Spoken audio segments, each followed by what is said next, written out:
सातारा वाडे फाट्यालगत राष्ट्रीय राजमार्ग यशोदा शिक्षण संस्थेच्या जवळ स्वारगेटवरून सांगलीकडे जाणारी शिवशाही बसचा टायर फुटल्याने लगत असणाऱ्या डिवायडरला धडकली आणि गाडीने पेट घेतला। सुदैवाने जीवितहानी झाली नाही।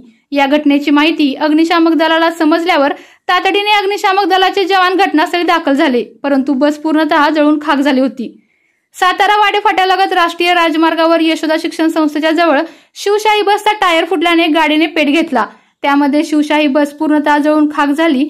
सदैवाने कोणतीही जीवितहानी झाली नाही। वाहन चालक आणि वाहक यांच्या तत्परतेमुळे कोणतीही जीवितहानी झाली नाही।